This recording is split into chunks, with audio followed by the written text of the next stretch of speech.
আমাদের একটা কমন প্রশ্ন থাকে আমাদের এই আয়োজনে। সাদিয়া, আমি আপনাকে দিয়ে শুরুটা করতে চাই। Are you famous? আমাকে দিয়ে শুরু করবেন? Exactly, yes. আমার থেকে বড়রা আছে, প্লিজ বড় দিয়ে শুরু করেন না। এই বড় নিয়ে একটা ব্যাপার আছে, আমি বড় নিয়ে প্রশ্নটা একটু করছি যে আমি কয়েকদিন আগে 1 থেকে 2 দিন আগে আপনার একটা রিলস দেখছিলাম যে কি যেন একটা আপনাকে দেখতে মনে হয় না অত বড়, কিন্তু আপনি কিন্তু বড়, সেটা আপনি নিজেই বলছিলেন। আমি কি বলবো? জি বলেন। না না, মানে সংখ্যাও বলছিলেন আপনি আচ্ছা, আপনার বয়স। আচ্ছা না, যেটা বলেছিলাম সেটা একটা শুটিং এর মাঝখানে একটা মজা করে আমার কোয়ার্টিস্ট বলছিল, কারণ আমি সবসময় বলি যে আমাকে দেখতে বড় লাগে না, কিন্তু আমি কিন্তু বড়। আমি মানে এটা আমি আসলে ইচ্ছা করেই বলি। তখন আমার কোয়ার্টিস্ট যে ছিলেন উনি বলছিল যে তোমার বয়স তো হ্যাঁ 32, বাট দেখতে 30 লাগে, মজা করে বললো। তাই আমি বললাম যে হ্যাঁ সেটাই, কিন্তু আসলে আমি সব জায়গায় অকপটে আমি আমার বয়স বলি। আমার বয়স নিয়ে মানে লুকোনো কিছু আমার ভালো লাগে না। আমার কাছে মনে হয় বয়স একটা সৌন্দর্য, একটা গ্রেসফুলি বয়সটাকে হ্যান্ডেল করাটা খুব বেশি ইম্পর্টেন্ট। সো এই জন্য এটা একটা সংখ্যা মাত্র, আর কিছু না, কিছুই না, তাই না? এটা মিমি আপাকে দেখলেও মনে হয় বোঝা যায়। যাক, এই প্রসঙ্গে আমরা না যাই।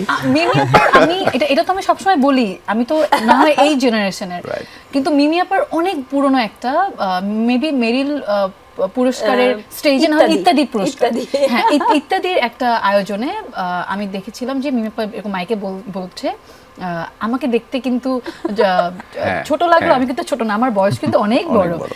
এটা আমি কয়েকদিন আগে পেয়ে আমি তাকে পাঠাচ্ছিলাম যে এই কথা তো আমি এখন বলি, মানে আমাদের এত মিল, আমাদের অনেক মিল। আমার প্রশ্নটা ছিল আর ইউ ফেমাস? আমি নিজেকে আসলে ফেমাস মনে করি না। আসলে আমি নিজেকে খুবই সাধারণ মনে করি, এটা মনে করতে পছন্দ করি। আমার মনে হয় আমি একটা মানে সাধারণ মানুষের মতোই একজন।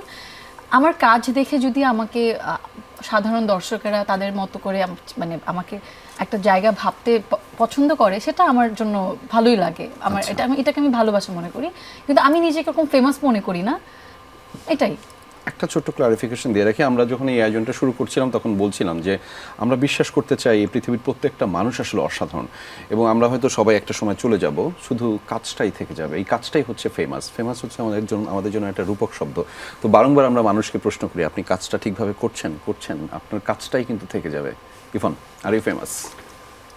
হতে চাই কাজের মাধ্যমে।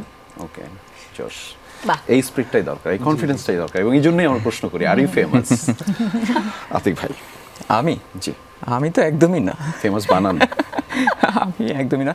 হ্যাঁ, এই যে আপনি যেটা বললেন একটু আগে যে কাজের মাধ্যমে, আমি চাই আমার কাজগুলো মানুষ দেখুক, সবার জন্য বানাই, তো তাদের কাছে পৌঁছাইলেই মনে হবে যে আচ্ছা ঠিক আছে আমার কাজটা ফেমাস হয়েছে, তখন আমরা এক ধরনের ভালো লাগা আনন্দ লাগা এটা কাজ করবে। ভালো লাগা আনন্দ লাগা কাজ করবে, এবং দীর্ঘ সময় এই ভালো লাগা আনন্দ লাগার দোলাচলে যে মানুষটা আমাদেরকে কন্টিনিউয়াস ভাবে রেখে যাচ্ছেন, দি গ্রেট আফসানা মিমি, আপনার কাছে জানতে চাও, যদিও আমার জন্য একটু ধৃষ্টতা, আর ইউ ফেমাস? আমি ফেমাস কিনা জানি না, তবে আমি খুব ব্লেসড। আচ্ছা, কেন?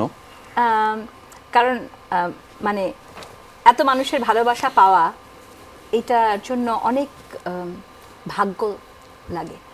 সাথে কি একটু যুক্ত করা দরকার যে এত মানুষের ভালোবাসা এত দীর্ঘ সময় ধরে পাওয়া? হ্যাঁ, সত্যি তাই, অবশ্যই যুক্ত করতে হবে। এত মানুষের ভালোবাসা এত দীর্ঘ সময় ধরে পাওয়া, এই তো মেঘে মেঘে বেলা তো কম হলো না, 90s, তারপরে 2000 সাল থেকে এই যে 35 বছরেরও বেশি সময়। সেই নক্ষত্রের রাতে কোথাও কেউ নেই, যেভাবে ছুটছে একটা মানুষ, দৃষ্টিপাত থেকে যাযাবর, কত কিছু মানুষের এখনো সোশ্যাল মিডিয়া খুললে সেগুলো দেখা যায়, রাইট?